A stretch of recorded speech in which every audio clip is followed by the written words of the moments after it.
అంటే ఇంకోటి ఈ మధ్యకాలంలో ఇంకొక స్లోగన్ కూడా అందుకున్నాడు కేసీఆర్ గారు. మరో రూపంలో చంద్రబాబు నాయుడు ఎంటర్ కాబోతున్నారు తెలంగాణలో, జాగ్రత్త సుమా అని. ఆయన సర్వైవల్ కోసం చెప్తున్నాడు సార్ అది. కేసీఆర్ సర్వైవల్ ఏంటంటే మీకు కూడా తెలుసు, తెలంగాణ మూవ్మెంట్ ఆయన నిర్మాణం చేసిందే చంద్రబాబుకు వ్యతిరేకంగా, ఆంధ్రాకు వ్యతిరేకంగా కాదు. పొలిటికల్ గా అంటే చంద్రబాబును ఒక విలన్ గా చూపించి తెలంగాణ మూవ్మెంట్ ను, పొలిటికల్ మూవ్మెంట్, పీపుల్ మూవ్మెంట్ కాదు, పొలిటికల్ మూవ్మెంట్ కేసీఆర్ నడిపింది. అండ్ మన నెగటివ్ గా విలన్ గా చూపించి, చంద్రబాబును విలన్ గా చూపించి నడిపినటువంటి పరిస్థితి. దాని ద్వారానే అతనికి మైలేజ్ వచ్చింది. ఆయనకు ఓన్ మైలేజ్ ఎక్కడన్నా సార్? ఎక్కడ లేదు. అంటే తెలంగాణ ఆయన నడిపింది తెలంగాణ ఉద్యమం కాదంటారు, చంద్రబాబు నాయుడు గారి వ్యతిరేక ఉద్యమం అంటారు. అంతే, పొలిటికల్ గా తెలంగాణ ప్రజలు తెలంగాణ కోరుకున్నది వేరు, కేసీఆర్ నడిపిన రాజకీయ ఉద్యమం వేరు. రాజకీయ ఉద్యమంలో ఒకరిని విలన్ చేస్తే గానీ గెలుపు రాదనే సిద్ధాంతంలో భాగంగానే కేసీఆర్ పొలిటికల్ గా రన్ అయ్యిండు.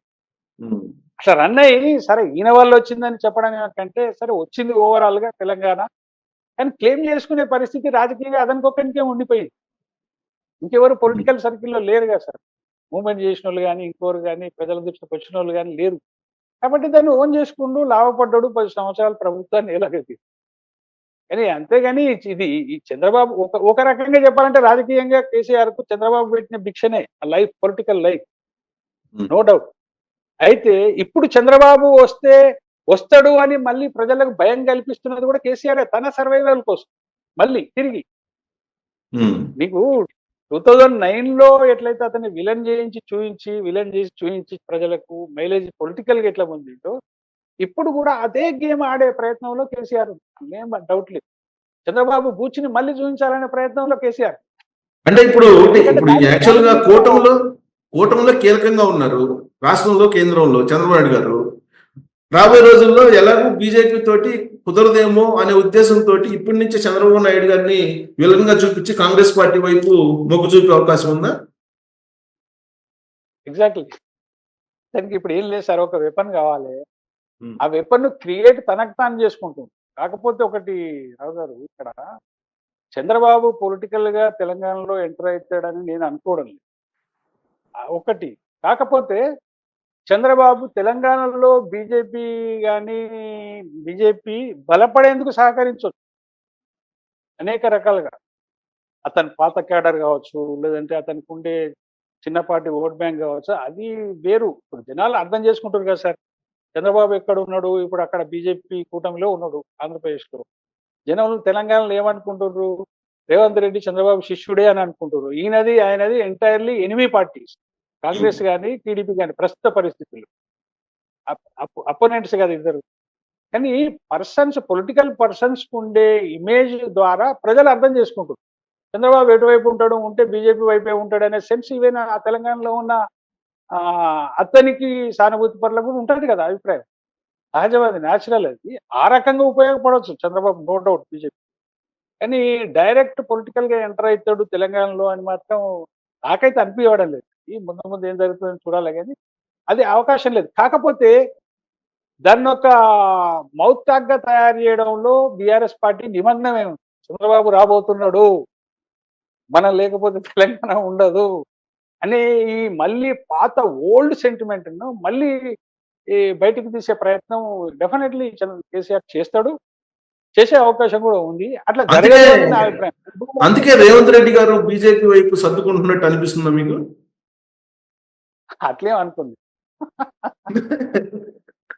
ఒకటి ఇక్కడ రావు గారు, రేవంత్ ఒక సీఎం గా పనిచేసిన తర్వాత, సరే అతనికి ఉండే అవసరాలు అనివార్యతలు ఏందో మనకు తెలియదు, కానీ పొలిటికల్ గా బీజేపీలో జాయిన్ అవుతాడు అని నాకైతే అనిపించడం లేదు. కాకపోతే అలానే ఉంటుండొచ్చు, 4 years వరకు రన్ కావచ్చు ముఖ్యమంత్రిగా, లేదంటే మధ్యన మారొచ్చు, జరగవచ్చు. కానీ అతను డైరెక్ట్ గా బీజేపీలో ఎంటర్ కావడానికి బీజేపీ కూడా ఒప్పుకుంటుందని నేను అనుకున్నాను. సహకరించమని చెప్తుంది అక్కడ ఉండి, కానీ వచ్చి జాయిన్ అయిపోమని చెప్తుందని నేను అనుకో. ఎందుకు అంటే జాయిన్ అయిపోయింది అనుకోండి, ఇక్కడ ఒక పొలిటికల్ బ్లేమ్ లేపుతుంది, అది కాంగ్రెస్ కానీ లేకపోతే కేసీఆర్ కానీ. పార్టీలను కొల్లగొట్టి ప్రభుత్వాలను ఏర్పాటు చేసింది మరోసారి తెలంగాణలో అని ఒక పొలిటికల్ బ్లేమ్ తీసుకొచ్చే అవకాశం. రెండోది, రేవంత్ రెడ్డిది కూడా సీఎంగా ఉన్న ఇప్పటి క్యారెక్టర్లో అతనికి ఉండే పాపులారిటీ కావచ్చు, క్రెడిబిలిటీ కావచ్చు, ఎంతో కొంత సీఎంగా 4 years తర్వాత కొంత డ్యామేజ్ అయ్యే అవకాశం. అది ప్రోగా మారే అవకాశం కంటే డ్యామేజ్ అయ్యే అవకాశం. డ్యామేజ్ అయిన పొలిటికల్ పర్సన్ను బీజేపీ తీసుకొని జాయిన్ చేసుకుంటుందని కూడా నేను అనుకోను.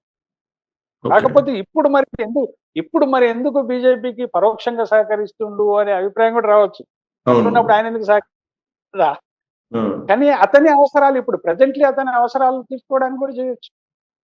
సో మహారాష్ట్రలో కనిపించిన సినారియో కనిపిస్తుందా ఇప్పుడు మరి ఏక్నాథ్ షిండే సినారియో? అంత లేదు సార్ నేను అనుకుంటున్నా. చెప్పలేము, కానీ నేను అట్లా ఎక్స్పెక్ట్ చేస్తలేను. అంత అవసరం బీజేపీకి వస్తుందని నాకు అనిపించడం లేదు. ఆఫ్టర్ 3.5 years అటువంటి పరిస్థితి వస్తుందని నేను అనుకుంటున్నాను. ఇప్పటికి మనకు అట్లా కనపడవచ్చు.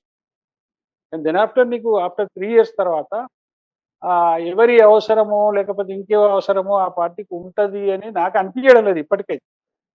ఇప్పుడు ఒక్కటిసారి క్యాజువల్ గా ప్రజలు కూడా మొన్న సర్వేయర్ చెప్తున్న విషయం ఏంటంటే, ఇప్పటికిప్పుడు ఎన్నికలు జరిగితే ఎవరు గెలుస్తారు అనే ఒపీనియన్ అడిగితే కాంగ్రెస్ ప్రభుత్వం మీద ఎంతో కొంత నెగటివ్ పెరిగినా కానీ ఆ పెరిగిన నెగటివ్ కూడా ఆప్షన్ ను కేసీఆర్ గా చూస్తలేదు. ఆల్టర్నేట్ కేసీఆర్ ని ఆల్టర్నేట్ గా చూస్తలేదు అంటే ఇంకో పార్టీ కావాలనే ఇంటెన్షనే కదా. ఇంకెవరైనా ఉంటే చేయగలుగుతాం అనే సెన్స్ జనంలో ఉంది. దాన్ని కన్స్ట్రక్టివ్ గా నీకు ఇయర్ బై ఇయర్ దాన్ని డెవలప్ చేసుకుంటూ పోతారు. బీజేపీ కూడా ఆ సెన్స్ లో ఉంటది. నేను అనుకున్న కొత్త అధ్యక్షుడు ఎవరు పెడతారో బీసీనే పెట్టొచ్చు. బీసీ పోలరైజేషన్ మీద ఎక్కువ వరకు డిపెండ్ అయ్యే అవకాశం ఉన్నది బీజేపీ. అది చాలా వరకు సక్సెస్ కూడా రావచ్చు అని నేను అనుకుంటున్నాను. ఫెయిలియర్ ఏం కాదు. మిగతా సెక్షన్స్ కూడా నెగటివ్ గా లేవుగా సార్. ఇప్పుడు కాంగ్రెస్ ఫెయిలియర్ అయింది అనుకోండి, ఇప్పుడు అందరం మాట్లాడుతున్నాం కాంగ్రెస్ అంటే రెడ్డిల పార్టీ అని చాలా మంది చెప్తుంటారు. కానీ ఆ కమ్యూనిటీ రేపు కాంగ్రెస్ ప్రభుత్వం ఓడిపోతే డైరెక్ట్ కేసీఆర్ సపోర్ట్ చేసే పరిస్థితిలో కూడా లేరాలు. బీసీ పోలరైజేషన్ బీజేపీ చేసినా కూడా అన్ని కమ్యూనిటీలు కూడా కలిసి వచ్చే అవకాశం ఉంది. అంటే ఒక రకమైనటువంటి పాజిటివ్ వాతావరణం ఆ పార్టీకి ఏర్పడే అవకాశాలు అయితే ఎక్కువ కనపడుతుంది. సార్ ఇప్పుడు ఆల్రెడీ కాంగ్రెస్ పార్టీ ఎందుకు మీనాక్షి నటరాజన్ గారిని ఇక్కడ ఇన్ఛార్జ్ చేసినట్టు సడన్ గా? నటరాజన్ గారిని చేయడానికి 2 రకాల అభిప్రాయాలు వినబడుతున్నాయి సార్. నాది కాదు కానీ 2 రకాలు వినబడుతున్నాయి. ఒకటేమో చెక్ పెట్టడానికి అని ఒక మాట, ఇంకో మాట ఏమో రేవంతే ఏరుకోరి ఇన్ఛార్జ్ తెచ్చుకున్నాడు అనేది ఇంకో వర్షన్ మాట వినబడుతుంది. అంటే డిఫరెంట్ పర్సన్ డిఫరెంట్ ఒపీనియన్ చెప్తున్నారు. ఓవరాల్ గా ఇప్పుడు ఆమె మొన్న మాట్లాడిన తీరు, ఆమె ఇప్పుడు చేస్తున్న అవేంటి సమీక్షలు, పార్లమెంటరీ కాన్స్టిట్యున్సీ సమీక్షలు అవన్నీ చూస్తుంటే అంతా ఏదో కాంగ్రెస్ పార్టీ రీకన్స్ట్రక్షన్ లో పడ్డది అని వ్యవహార ధోరణి కనపడుతుంది. ఆమె రీకన్స్ట్రక్షన్ లో పడ్డది అని అంటే ఇప్పటి వరకు సరిగ్గా జరగలేదు కదా అనే అభిప్రాయం కూడా. నువ్వు సింగిల్ సార్, అది ఆమె డైరెక్ట్ చెప్పకపోవచ్చు, అనకపోవచ్చు, కానీ ఆమె కదలిక, ఆమె చేస్తున్న పనితీరు చూస్తే 15 months లో మేము ఎక్స్పెక్ట్ చేసినట్టుగా ఇక్కడ జరగలేదు అనే అభిప్రాయం ఆమెకు ఉన్నట్టుగా మనకు అనిపిస్తుంది. ఆమెను దానికోసమే పంపించిరా అనే అనుమానం సహజంగానే వస్తుంది. అంటే దాన్ని బట్టి చెక్ పెట్టడానికే కదా మేబీ. అయితే ఇక్కడ ఒకటి సార్, ఇప్పుడు పార్లమెంట్ ఎలక్షన్స్ ఎప్పుడు ఉన్నాయి? After 4 years. కానీ ఆమె ఈ రోజు పార్లమెంటరీ కాన్స్టిట్యున్సీల రివ్యూ చేస్తున్నదని అంటే is making reconstruction of Congress party. Doubt లేదు. రీకన్స్ట్రక్షన్ చేయాల్సిన అవసరం ఏమొచ్చింది? With in 15 months, long period కూడా కాదు, జస్ట్ 15 months లో అంత సీరియస్నెస్ పార్టీలో అంత సీరియస్ గా సూక్ష్మంగా ఆమె అబ్జర్వ్ చేస్తుంది అని అంటే సంథింగ్ ఈజ్ దేర్. అది మరి ప్రభుత్వం సరిగా జరగడం లేదనే అభిప్రాయమే ఆమెకు ఉండాలి నాకు తెలిసి. అంటే అనుకున్న రీతిలో పోతలేదు, పార్టీ కూడా కన్స్ట్రక్టివ్ గా పనిచేయలేకపోతుంది గ్రౌండ్ లో. ప్రభుత్వానికి ఏం పాజిటివ్ మైలేజ్ వస్తున్నది లేదు. ఎందుకు రావడం లేదు? ఇన్ని చేసిన తర్వాత కూడా ప్రభుత్వం అన్ని చేయకపోయినా కొన్ని అయినా చేసింది కదా, దాని మీద పాజిటివ్ రావాలి కదా, ఎందుకు వస్తలేదు? అంటే దెర్ ఈస్ సమ్ డిఫరెన్స్ అనేది ఆమె అనుకుంటున్నట్టుగా దాన్ని రీకన్స్ట్రక్ట్ చేసే పనిలో ఉన్నట్టుగా ముఖ్యమంత్రి మీద కూడా డైరెక్ట్ గా ఆమె ఏం చెప్పదు. కానీ ఆమె కదలికలను బట్టి చూస్తే కొంత అసంతృప్తి ఉన్నట్టే ముఖ్యమంత్రి మీద అన్నట్టుగా మనకు అనిపిస్తుంది ఆమెకు. ఇప్పుడు ఆమె సోషల్ మీడియాలో వ్యవహార ఇవాళ శైలి. పోస్టులు చూస్తే ఇవాళ లేటెస్ట్ పోస్టులు చూస్తుంటే కనుక December is the end month for Revanth Reddy అని అంటున్నారు సోషల్ మీడియాలో. సోషల్ మీడియాలో కొత్త ఆలోచన ఏదొచ్చినా దాని మీద పెట్టేస్తారు సార్ అంతా. నిజాలు కావాలని ఏం లేదు కానీ జరిగినా కూడా ఆశ్చర్యపో. నిజాలు కావాలనేది ఏం లేదు. కాకపోతే జరిగే మేబీ ఎక్స్పెక్ట్ చేయొచ్చు కూడా, అట్లా కూడా జరిగితే జరగవచ్చు. ఎందుకంటే మరీ ఓవర్ గా బ్లేమ్ ప్రభుత్వం మీద పోతా ఉంటే కూడా వాళ్ళు కూడా ఏం చేయలేదు. ఇప్పుడు మనం చాలా విషయాలు ఉంటాయి సార్. ఇప్పుడు ఎమ్మెల్సీ ఎలక్షన్ క్యాండిడేట్స్ పెట్టింది ఎట్లా?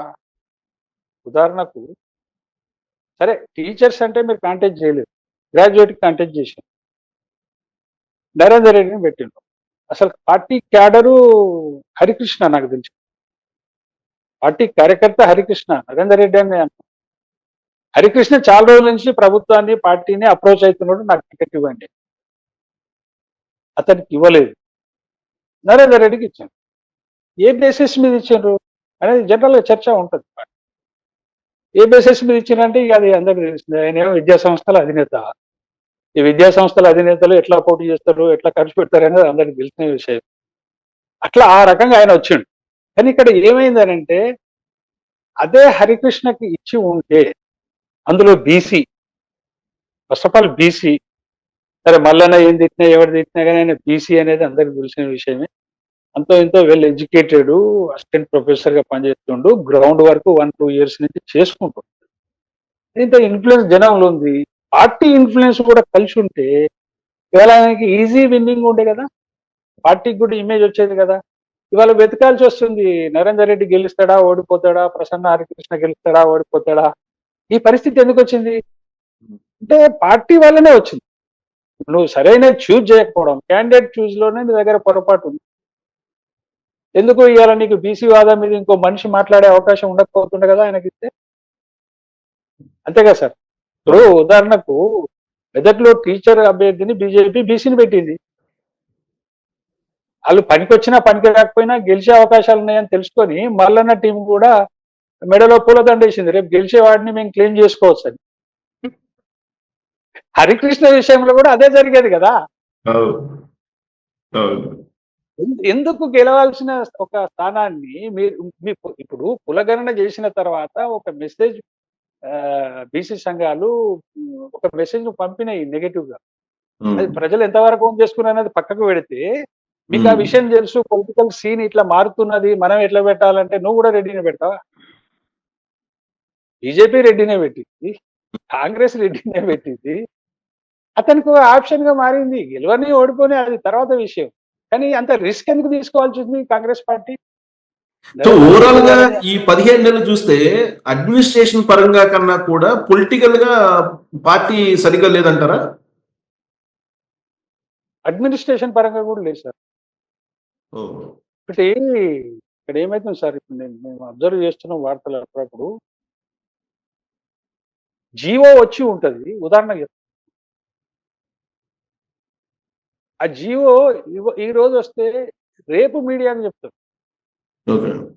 ఇంకోసారి చెప్పరు, మొత్తమే చెప్పారు, మీడియాకి తెలియదు. అంటే ప్రభుత్వం పనిచేస్తున్నది కూడా చెప్పుకునే పరిస్థితిలో అక్కడ వ్యవస్థ లేదు. మీరు ఇంకా చిన్న చిన్న వార్తలు చూసి ఉండొచ్చు, సెక్రటరియట్ లోకి ఫేక్ ఐఏఎస్లు, ఫేక్ తహసీల్దార్లు, ఫేక్ ఆర్డీఓలు వస్తున్నారనే వార్తలు కూడా చూస్తున్నాం. ఏందా సెక్యూరిటీ వ్యవస్థ ఏంది, ఇంటెలిజెన్స్ ఏంది, ప్రభుత్వం ఏం చేస్తుంది, ఏం జరుగుతుంది అసలు ప్రభుత్వం అర్థమవుతున్నా సార్? పరిపాలన పరంగా కూడా ఫెయిల్యూర్ అంటారు. పరిపాలన పరంగా కూడా ఫెయిల్యూర్. నేను పార్టీ పరంగా పెద్ద ఫెయిల్యూర్ అనుకోను, కానీ ప్రభుత్వ పరంగానే పెద్ద ఫెయిల్యూర్ కనపడుతుంది. నిజానికి కొన్ని పనులు బాగా అంటే చేసి చెప్పుకోలేకపోతున్నారా? చేసిన చెప్పుకోలేకపోతుండ్రు, అడ్మినిస్ట్రేషన్ సరిగ్గా పనిచేస్తలేదు. రెండు ఇప్పుడు 21,000 crores రైతు భరోసా మన రుణమాఫీ చేయడం అనేది చిన్న విషయం ఏం కాదు. నిజానికి సరే తక్కువ మందికి రావచ్చు, ప్రయోజనం జరగవచ్చు. ఉమ్. అదొక ప్రభుత్వం అంత డేర్గా డిసిషన్ తీసుకొని నువ్వు డిస్ట్రిబ్యూట్ చేయడమే పెద్ద విషయం. అది మైలేజ్ రాలే. రైతు భరోసా రాని బ్యాండ్ నేమ్ మాత్రం బ్రహ్మాండంగా పోయింది, ఉమ్. ఇప్పటికి పోతూనే ఉంది. అది మూడు మూడు ఎకరాల వరకు ఇచ్చారు ఇప్పటి వరకు. మార్చి 31 వరకు వేస్తామని ముఖ్యమంత్రి గారు ఆ మధ్యలోనే చెప్పారు. జనం ఏమీ లెక్క పెట్టుకుంటారంటే నీది మంచి ప్రభుత్వం అయినా, నీ దగ్గర డబ్బులు లేకపోయినా నువ్వు చెప్పడంలో ఉంది. నువ్వు ముందు చెప్పడం, తర్వాత చేయకపోవడం, దాన్ని మళ్ళీ ఎక్స్టెండ్ చేసుకోవడం, మళ్ళీ ఆ తారీఖు ఇస్తామని చెప్పడం అన్ని ఇంకా చిన్న పని సార్. పేదోళ్ళు రేషన్ కార్డు లేక కనీసం కేసీఆర్ ప్రభుత్వ కాలం నుంచి 10 ఏళ్ల నుంచి ఎదురు చూస్తారు. దాన్ని ఇప్పటికీ 3 times మార్చింది. ఉదాహరణ చెప్తున్నాను, మన ఫస్ట్ నుంచి స్మార్ట్ కార్డు ఇస్తాము రేషన్ కార్డు బదులు అని చెప్పారు. ఫస్ట్ పోయింది, ఇలా 3rd, 4th. ఉమ్. దాన్ని మళ్ళా మార్చేసినాము, మళ్ళీ డేట్ చెప్తావు అన్నట్టు. అంటే ఎన్ని రకాలు సార్, ఒక ప్రభుత్వంలో ఒక డిసిషన్ మీద స్ట్రాంగ్ డిసిషన్ మీరు ఏ విషయంలో తీసుకున్నా లేదు. ఈ ఒక్క విషయమే కాదు, ఇది ఏం చేస్తుందంటే ప్రజల్లో బాగా బ్లేమ్ చేస్తుంది. ఓకే. నువ్వు తీసుకుంటే వన్ టైంలో స్ట్రాంగ్ డిసిషన్ తీసుకోవాలి, జరిగిపోవాలి అంతే, వెనక్కి పోవద్దు. మళ్ళా అన్ని వెనక్కి పోయి మళ్ళా చేసినాయి తప్ప ఏది కన్స్ట్రక్టివ్ గా స్ట్రాంగ్ డిసిషన్ తీసుకొని ఇంప్లిమెంట్ చేసినవి కనపడే. ప్రతి దగ్గర ల్యాబ్స్ కనపడతాయి. ఇది తెలంగాణ పరిస్థితి. ఇక ఆంధ్రప్రదేశ్ పరిస్థితి ఎలా ఉంది మీ అబ్జర్వేషన్ లో? 9 months అయిపోయింది. ఉమ్. కూటమి గ్రాడ్యుయేట్స్ ఇద్దరు గెలిచినట్టుంది కదా సార్. అవును. లీడ్లు ఉన్నట్టు గెలిచినట్టు ఉన్నారు. ఈ టీచర్స్ నాకు తెలియదు కానీ టీచర్స్ అభ్యర్థి పిఆర్టీకి సంబంధించి అతనికి బీజేపీ మాత్రమే సపోర్ట్ చేసిందని విన్నా. అంటే అక్కడ ఏపీటీఎఫ్ కి మొదటి ప్రాధాన్యత ఓటు వేయండి అని చెప్పి కాంపెయిన్ చేసింది కూటమి. అలాగే పిఆర్టీయూకి రెండో ప్రాధాన్యత ఓటు వేయండి అని చెప్పి చెప్పింది. వైఎస్ఆర్ కాంగ్రెస్ పార్టీ ఏమో యూటీఎఫ్ అభ్యర్థికి ఓటు వేయమని చెప్పి ప్రచారం చేసింది. ఓహో, ఇది జరిగింది. గెలిచింది పిఆర్టీయూ గెలిచింది. పిఆర్టీయూ అభ్యర్థి గెలిచిందంటే ఇది ప్రభుత్వానికి పాజిటివ్ రిజల్ట్ ఇదంతా మూడు కూడా. నెగటివ్ ఏం పెద్దగా అంటే వైసీపీ ఒక టిస్ట్ ఇచ్చింది. మొదటి ప్రాధాన్యత ఓటు ఏమని చెప్పినటువంటి ఏపీటీఎఫ్ గెలవలేదు కదా, కాబట్టి మీ కూటమి ఉత్తరాంధ్రలో డ్యామేజ్ అయింది అంటారు.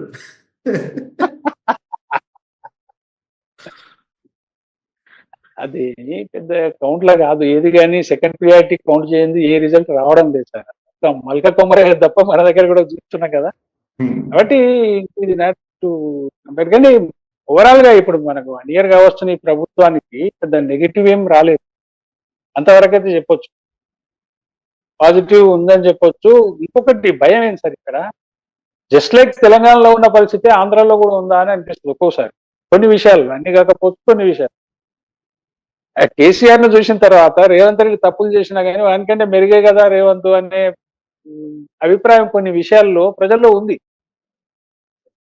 ప్రజల్లో ఉంది అది. కానీ అది కూడా జస్ట్ లైక్ చంద్రబాబు ప్రభుత్వంలో మనం అనుకున్నాయని జరగకపోయినా కొన్ని అయినా జరుగుతాయి, పర్లేదు లేకొని జరగకున్నా, లేదంటే అతను వస్తాడు కదా అనే భయంలో కూడా ప్రజలు పాజిటివ్ గా ప్రభుత్వానికి ఉన్నారు ఇప్పటికీ అని నాకు అనిపిస్తుంది. ఇంకొక విషయం సార్, ఇక్కడ మన నల్గొండ టీచర్స్ లో గెలిచింది పిఆర్టీ అభ్యర్థి, ఆయన పేరేంది, శ్రీపాల్ రెడ్డి, నల్గొండ. యాక్చువల్ గా పిఆర్టీయు అనే సంఘం ఎక్కడ గెలిచినా కానీ అది కాంగ్రెస్ గెలిపే అనుకోవాలి. వాళ్ళు బీఫామ్ ఇవ్వలేదు తప్ప మిగతా యాక్టివిటీ అంతా దాన్ని అనుకున్నది బ్యాక్ బోన్ అంతా కాంగ్రెస్. ఓ రకంగా కాంగ్రెస్ ఖాతాలో వేసుకోదగ్గదే. కాకపోతే పిఆర్టీయు ఈ టీచర్స్ యూనియన్ ఏం చేస్తారు సార్, ఎప్పుడైనా కానీ పవర్ లో ఉన్న వాళ్ళకు మద్దతుగా ఉంటారు ఎప్పుడైనా. గతంలో కేసీఆర్ ప్రభుత్వం, అంతకుముందు కిరణ్ కుమార్ రెడ్డి ప్రభుత్వం, ఏ ప్రభుత్వం ఉన్నా వాళ్ళకి. అందుకనే పిఆర్టీయూను ప్రజలు ఎందుకు ఎక్కువ ఛాయిస్ చేసుకుంటారు టీచర్లు అంటే, వాళ్ళని చూడొచ్చు మీరు, వాళ్ళ శాలరీస్ ఈ 50 సంవత్సరాలు ఏ ప్రభుత్వం ఉన్నా వాళ్ళకు అనుకూలంగా ఉంటారు కాబట్టి టీచర్లై ప్రతి డిమాండ్ నెరవేర్చుకుంటారు. చాలా వరకు అసాధ్యమైన వదిలేస్తే సాధ్యం. పార్టీ ఖాతాలో వేయకూడదు అంటారు పిఆర్టీయూని. ఇప్పుడు కాంగ్రెస్ లో వేసుకోవచ్చు, తప్పేం లేదు. అక్కడ లేదుగా, ఏపీలో కాంగ్రెస్ లేదుగా. ఏపీలో లేదు, ఇక్కడ అంటున్నాయి. అక్కడ టీడీపీ వేసుకోవచ్చు, రూలింగ్ పార్టీకి అనుకూలంగా. అయితే టీచర్లు కూడా అతనికి ఆ సంఘానికి ఎందుకు వేస్తారంటే వాళ్ళ పనులు జరుగుతాయి కాబట్టి వేస్తారు. ఒకటి రెండోది ఏంది, ఈ రోజు చూడండి సార్, టీచర్ల జీతాలు లక్షల్లో ఉన్నాయి. అవును. మనం సర్ప్రైజ్ కావాలి, లక్షల్లో ఉన్నాయి. రిటైర్ అయిన వాళ్ళది కూడా, అవును. రిటైర్ అయిన పెన్షన్ కూడా ₹1,00,000 వస్తున్న టీచర్లు ఉన్నారు.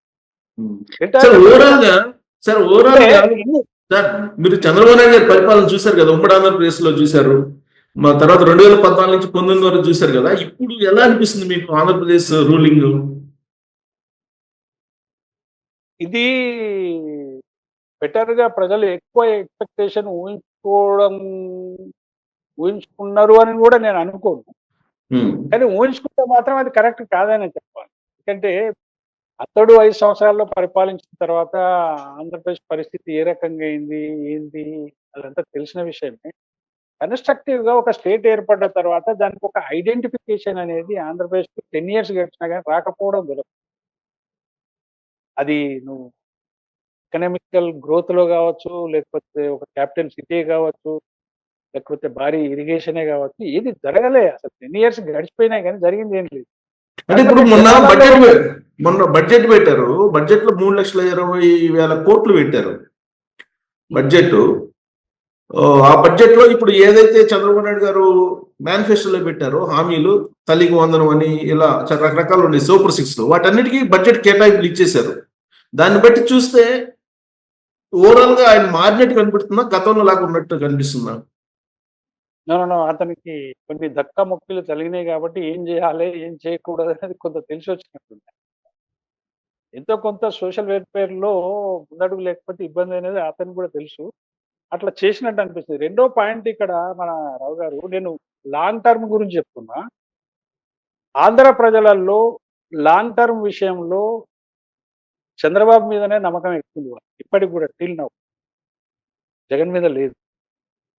లాంగ్ టర్మ్ మీన్స్ ఏందంటే ఒక క్యాపిటల్ సిటీ ఏర్పడడం, ఇండస్ట్రీస్ రావడము, పోర్ట్స్ బాగా డెవలప్ కావడం అనేది కావచ్చు, పోలవరం కంప్లీట్ కావడమైనా కావచ్చు. ఒక కన్‌స్ట్రక్టివ్ పొలిటికల్ లీడర్ ఇతనైతే అనే ఒక అభిప్రాయం జనాల్లో ఉంది.